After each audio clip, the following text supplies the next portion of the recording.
And I kind of refer to the Democracy Shield as probably the most important EU initiative that you've never heard of. I mean, some of you in this room will have heard of it, but certainly widely speaking, people in Europe have very little idea what the Democracy Shield is. But this is a problem because it's become one of the flagship programs and projects, not just of Ursula von der Leyen herself, but if you like, of the whole European or EU centralization project. Has become enormously important and is only going to get more and more important, bringing together lots of big themes that we've worked on in various ways at MCC Brussels about free speech, the panic over misinformation and disinformation, regulation of digital life and life online, and generally the kind of sense that you get from EU institutions that their number one overriding priority is to make the EU election proof, so that no matter what happens, no matter how people vote, there can only ever be one kind of course of action.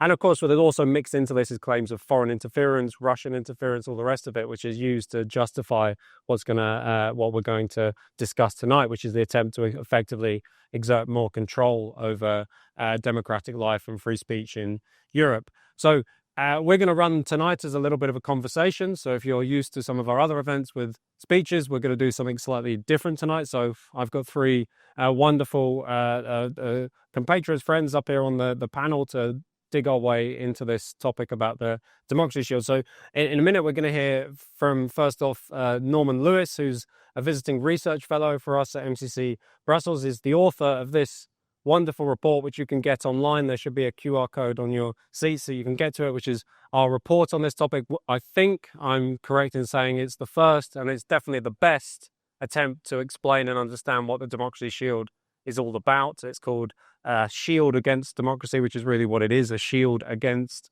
democracy, how the Democracy Shield protects the EU from the electorate. Norman's written a number of reports for us on similar themes related to digital life and free speech. So welcome to you, Norman.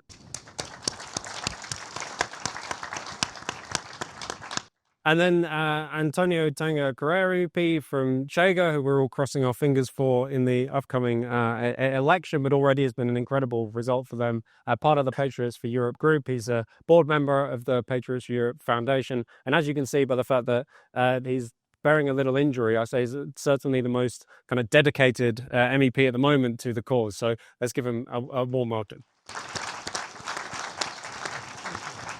And of course, we've already heard briefly, but you'll hear a lot more from Jaroslav Bžoch, again, the Patriots for Europe group in the European Parliament and the Patriots Europe Foundation. Welcome again. But now to get more into the kind of meat of the discussion tonight, I thought it was actually quite important to begin with the question. I don't know how much any of you really know about the Democracy Shield, but the first question on anyone's mind really is, what on earth are we talking about? What is this? It sounds very vague and kind of deliberately maybe obfuscatory. So that's the first thing I wanted to ask you, actually, Norman. What is the Democracy Shield? What's the agenda underlying it? What's the supposed justification for it? Could you just explain to the audience what this thing is? Yeah. Sure. Thank you, Jacob. And thanks for the introduction. And wonderful to see so many people here tonight. I kind of thought to myself before I came that if there were a lot of people here tonight, either they were very committed to democracy or they were looking for a warm place to be for a few hours. I think it's probably the former. But it's a very interesting and important point that Jacob's just raised, which is it's the policy, probably a key policy for the future, that not many people know about. And if they've heard about it, they have no real idea of what it's about. Because if you take the language, the Democracy Shield, I mean, who doesn't want a shield? I mean, a shield is sexy. You're protecting something important from an incoming threat. You know, when you were a kid, you were the knight with a shield, or you were the sheriff with a badge, which was called the shield. And you were there, you were the good guy, and you were, protecting something that's coming from the outside. And that's the kind of, exactly, that is quite deliberate in the choice of description, in the category that they've created called the Democracy Shield, because their presentation of this is that what Europe is facing is an onslaught from outside, that Russian interference, Chinese interference, the development of AI, new algorithms that can, very easily and quickly create fake news and bots and can influence the online environment, that we are under assault, that democracy is facing a big threat, because if all of this is allowed to take place without any kind of countermeasures, it's going to influence the election. It's going to influence voters. And if you just stop and think for a minute what they're actually saying, they're saying that they think that European voters will be influenced by outsiders, will be influenced by Russian bots, are not capable of being able to deflect views that are coming from outside, that are a threat to pluralism and the values of Europe. That's what they're really saying. They're saying that the European voters are very susceptible to being manipulated. And why? Because they don't have a very high regard for ordinary people in Europe. And I think this is a really fundamental point, because if you think about it, what this really indicates is that the Shield is really about, it's not about the external threat, it's the threat that they see from within. The threat that they see that people inside Europe are no longer deferring to the script. They're no longer going along with the orthodox parties, the parties of government. They are looking for alternatives. They are starting to question many things about Europe and the European project, whether it's the Green Deal, if you're farmers, whether it's about immigration, whether it's about economic growth, whether it's about the future of energy. People are asking questions about where is Europe going, what's happening, and they're not, they're resisting what's going on. And of course, what the Democracy Shield ultimately is about is to delegitimize their genuine concerns. Because if their genuine concerns can be laid at the feet of an external enemy, that the reason why people are saying this is because they've been manipulated, then what the Commission, and by the way, the unelected Commission, just think about that for a sec, the unelected Commission defending democracy, I mean, the paradox, George Orwell couldn't have made that up. Just think about what that means in reality. It just means that they are taking it upon themselves to determine what the truth is. In fact, they are by linking foreign intervention with this, they are delegitimizing genuine political differences within Europe. And that is extremely dangerous, because by delegitimizing it, they are outlawing it. They're essentially saying that this is a point of view that they don't have to debate politically. They can bureaucratically manipulate and ensure that those views cannot be heard, or they are delegitimized. And so they'll say, we're for freedom of speech, but it's just that the way that we'll work with big tech is that your voice just won't be heard, because your point of view on Twitter or on Instagram will just be downgraded, because they will use some kind of artificial intelligence algorithm to basically outlaw you. So in the name of free speech, in the name of democracy, they themselves are hollowing out the whole democratic process. And that's what the Democracy Shield is in a nutshell. Great, thanks. I want to come back to you as well in a bit, because we need to get to grips with a little bit of, without boring our audience to death about how it actually works, but kind of what are the mechanisms that they're going to use. But Antonio, one thing I know that interests you and also interests us, and it does feature in lots of our work actually, is the way in which the Commission and other institutions of the European Union seek to kind of massage and control the traditional media in order to make sure that the kind of pre-agreed narrative, the pre-agreed script is kind of held to. How do you see the role of these traditional media in kind of forming part of this, as well, this kind of fortress?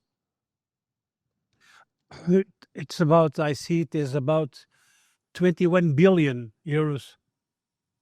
That's the amount that the Commission has we know, between certain amounts of money in certain places to give to the so-called traditional media and to NGOs that support that traditional media indirectly, via Soros, via other institutions that they look very honest institutions, but in fact they are inside this program. Now, I give 10 million euros to traditional media, to a newspaper or a channel TV, because to preserve their independence.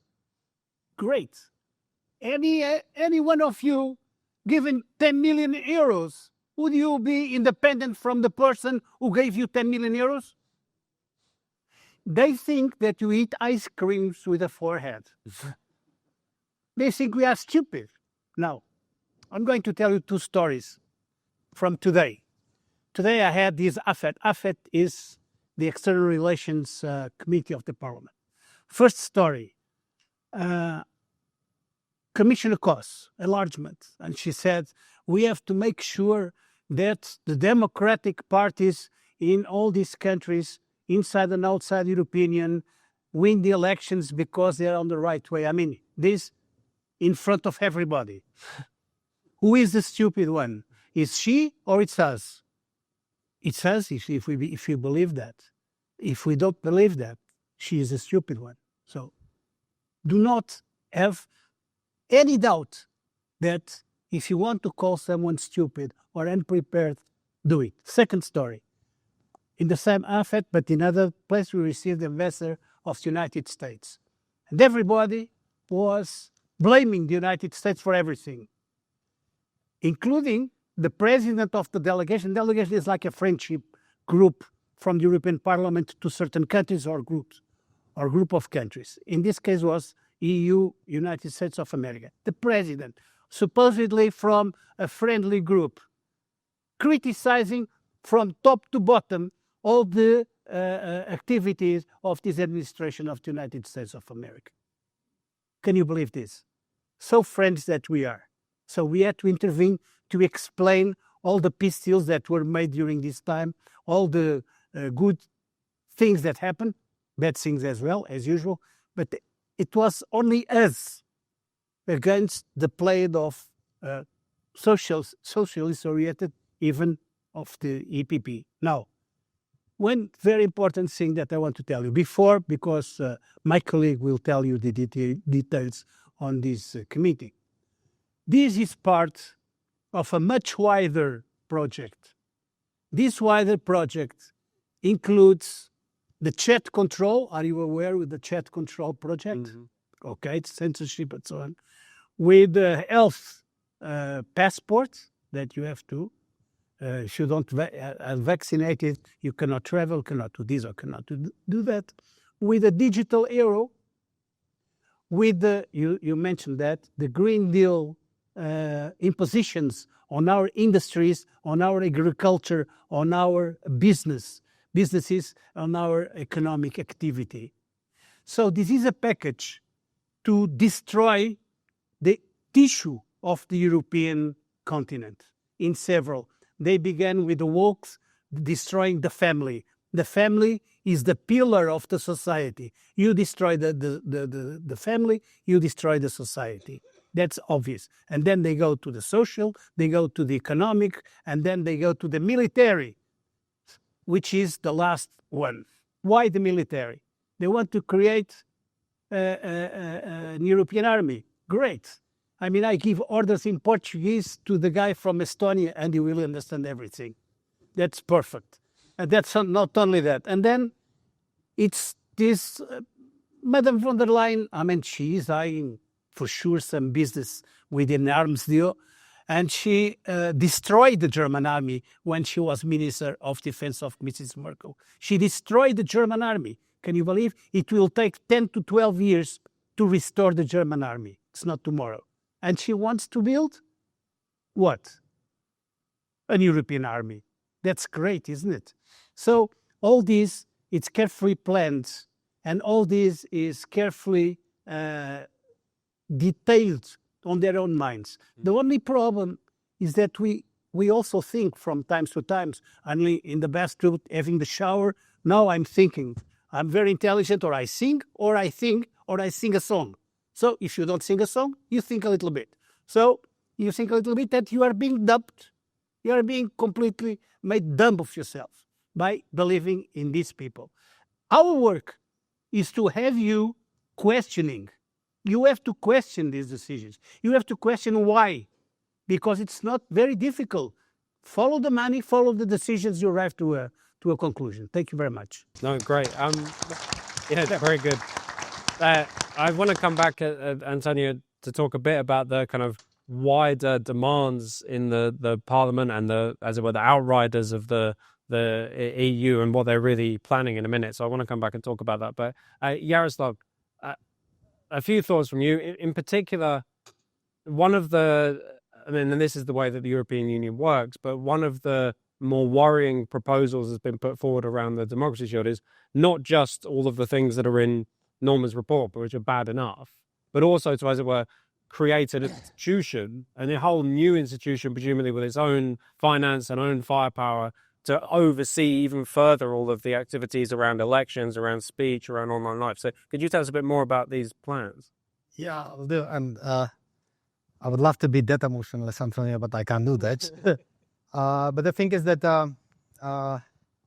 we have to listen carefully what they are saying in general on technical level, for example.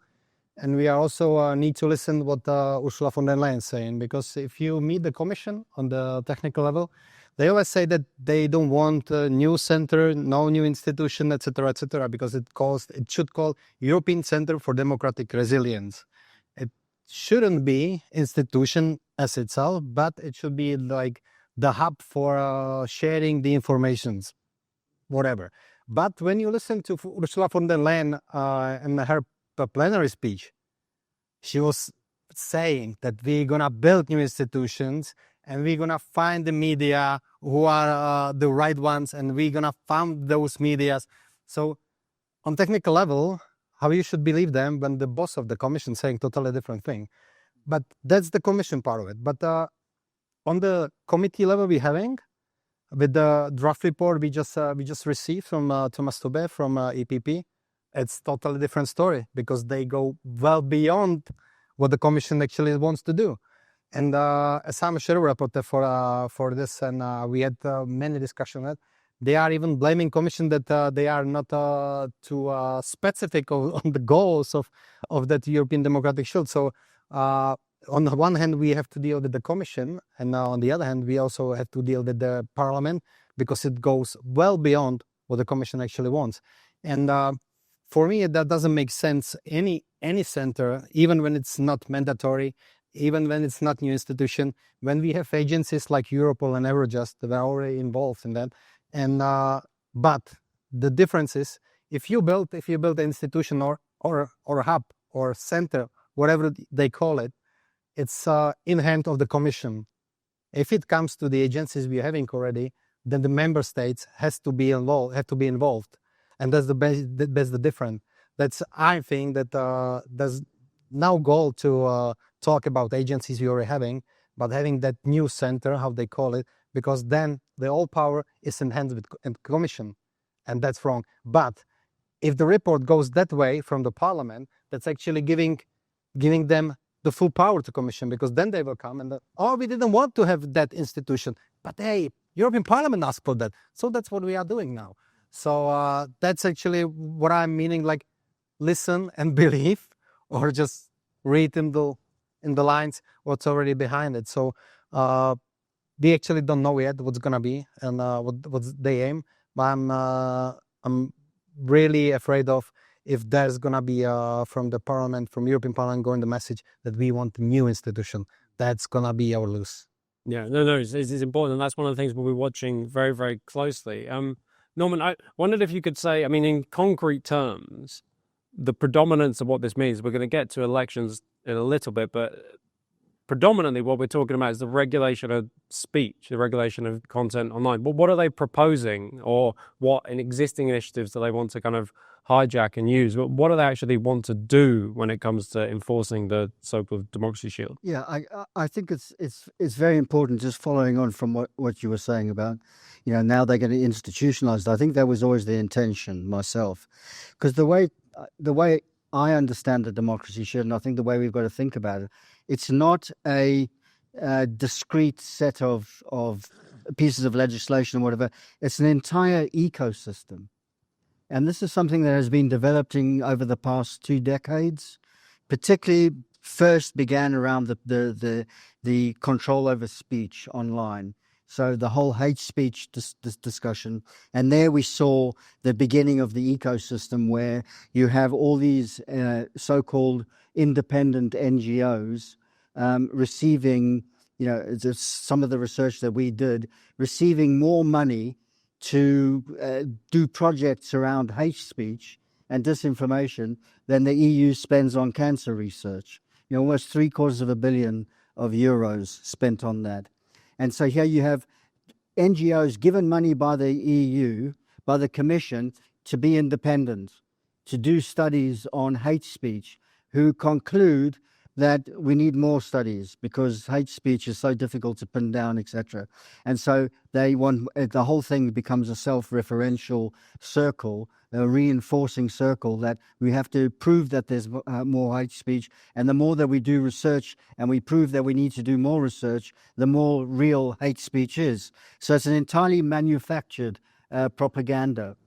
Then they brought in the Digital Services Act. And of course, what sparked all of this, I think the thing that brought this together and speeded everything up enormously was 2016, was Brexit and the election of Donald Trump, the first time he was elected.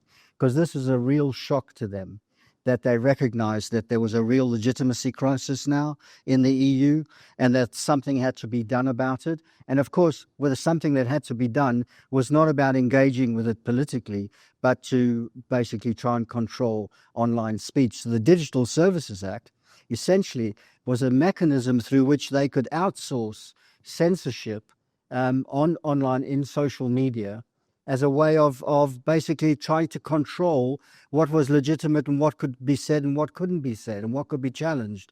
And so the Digital Services Act is a very fundamental part of it. But it's also there's other pieces of legislation that are part of this. The Artificial Intelligence Act, the Media Freedom Act, as Antonio said, the chat controls, all of these things all feed into a system which essentially comes down to one thing: who decides on what is right speech or not? Who has the power to do that? And they are monopolizing that. They are the ones who will decide what cannot be said. And so you have this whole system, and now under the Democracy Shield, and this is what was really shocking to me when I read the draft report, is just how much further, this is a European parliamentary subcommittee that's there to kind of oversee a proposed piece of legislation. And they come along and they basically say they don't oversee anything, right? There's no criticism. For example, can I just give one example?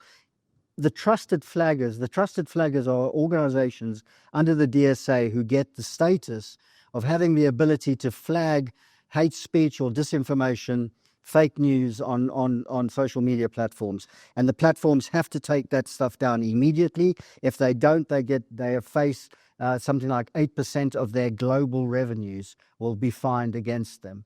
So they have real power, these trusted flaggers. So what I discovered, for example, in Romania, we have a trusted flagger called Save the Children Fund, which operates in that country, that has received millions of euros for projects not just related to trusted flagging, but to education programs. And when I looked at the education programs, guess what they were? They were aimed at like 11 to 15-year-olds, teaching them about how to spot disinformation. So you've got an organization being paid by the EU to educate young people to basically go along with the idea that what the Commission thinks is disinformation and what's truth or whatever, who also have the power to then censor views in Romania, and particularly during the Romanian election, of views that go against the Brussels script. And so there's the parliamentary committee, has got some smart people in it. My understanding, and I know there's other members, MEPs here this evening who are on that committee, my understanding from what I've read about that not one of them, not one time did anybody question the trusted flaggers. They didn't ask the Romanian trusted flaggers to come to the parliament and explain how they could be educators and flaggers at the same time. So that parliamentary oversight, that's a very fundamental part of how they're basically presenting this and legitimizing what is a totally illegitimate perspective. Yeah, and Antonio, actually on the committee, just to stay on it a moment, because not only do they set up all of these initiatives, like all these trusted flaggers, and that no conservative, patriotic voice is ever going to become the leader of such a trusted flagger, but even on these committees, people like yourselves or the Patriots for Europe, for example, are basically excluded by design from having any voice on these committees as well. Well, just to give you an idea how do we behave in the committee, is that in a long time ago, in a very, very far away galaxy, my unit was the spear unit. It was not a shield unit, it was a spear unit. That's why we behave in that committee. We don't shut up, we don't accept what they say. The only problem is we are a minority. We convince DCR most of the times to vote with us, and ESN almost always, but we are a minority. And the problem in this committee is called EPP, the so-called group of Christian Democrats. And I tell them, you are not Christian nor Democrats. You don't really know what you are. And I know it because in that galaxy, long time ago, I was a member of the EPP when I founded the CDOs. It was the Christian Democratic Party in Portugal, 1974. 1974, I'm older.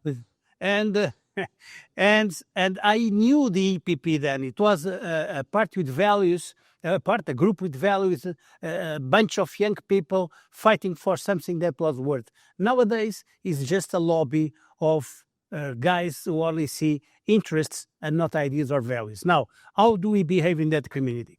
Do you know these medieval knights with armor, shining armor with everything and the spear in their hands, horse-mounted, weighing about 200 kilos? That's how we behave. How do we go to that committee? It's like an old medieval knight, and we have we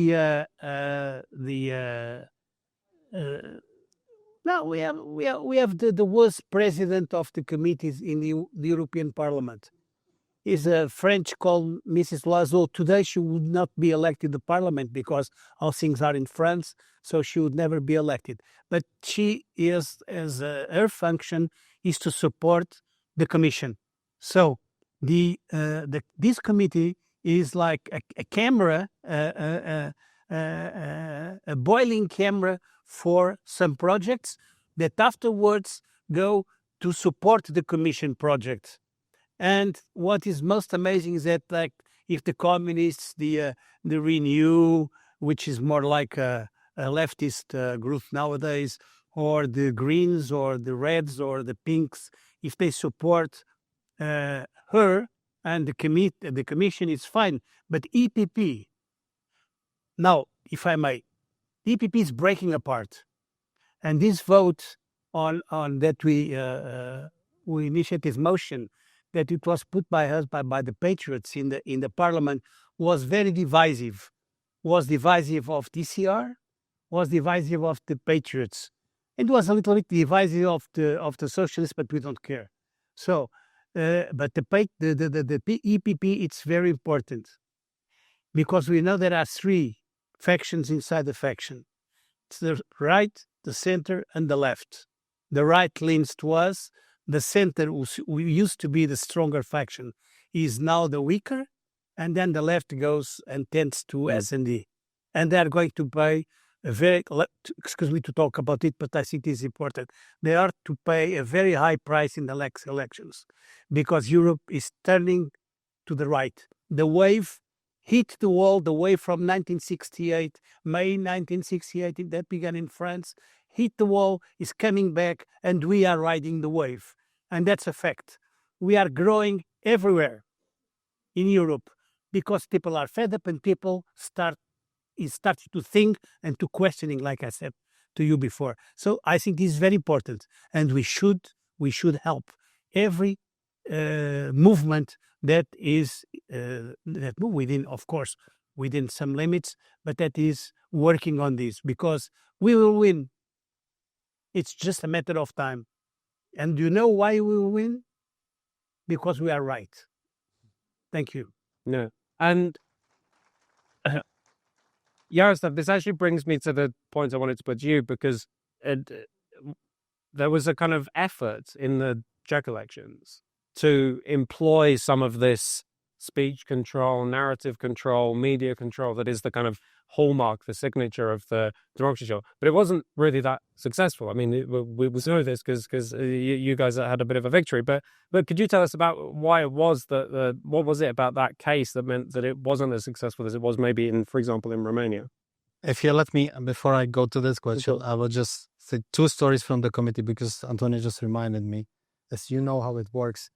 And we had so many important hearings, but one hearing was with fact checkers, and there was a question. I don't know who asked that question, maybe me, because it was a great question. And it was a question about the fact checkers, who's controlling them? And the answer was very simple. Oh, we are not profit organization, so whoever is founding us, they control us. It's like, really? That was the answer. So that's how it works in the committee and with fact checkers. And then the second one was when we had the presentation of the so-called public consultation. And there was serious presentation of the people from Commission presenting the how people are afraid of foreign interference and disinformation and stuff like that. And I asked them, so how many people responded in this public consultation? And I don't remember the exact number because it was a joke, so I forget it. But it was like 4,000, not even 4,000 people. And I was asking, no, we had 12,000. You're right. So it was 4,000 people. And I was like, from whole European Union. Yes, but it was a great number. So another joke. And they presented like that's what we know from the people. It's like half of the people in that public consultation is targeted. And few of them probably asking, because they're replying, so they're asking them again and again and again. So based on 4,000 people from whole European Union, we made our own, and we had in a way shorter time more than 12,000 people responding in that. So that's what we are talking when we are talking about the democracy. But back to Czech Republic, we just passed elections last year, and there was also like that they found out that there was foreign interference in our election, but there were two parties who were supposed to be promoted by chatbots, robots, whoever call it. But those two parties, one is not even in the parliament, and the second party lost quite a lot of seats in the parliament. So basically, the first thing is that they did really bad job in promoting those two parties, the trolls or whatever, or it shows that our institutions are prepared for that, for the elections to be in a professional way, and then we don't need any shield of that because it's working quite well. And before the elections, the Czech, the former government, they also introduced the position within the government, and it was called the Strategic Communication Department. And there was a guy and the strategic communicator, the first one who should be the strategic communication, and he usually call the voters of opposition idiots. So that's strategic communication. Very strategic. Yeah. So, but in general, I think that the institution back home in Czech Republic just proved that we are ready for that. So the thing about the democracy shield and the involvement in the elections, how they want to do, it's not necessary actually. Very good.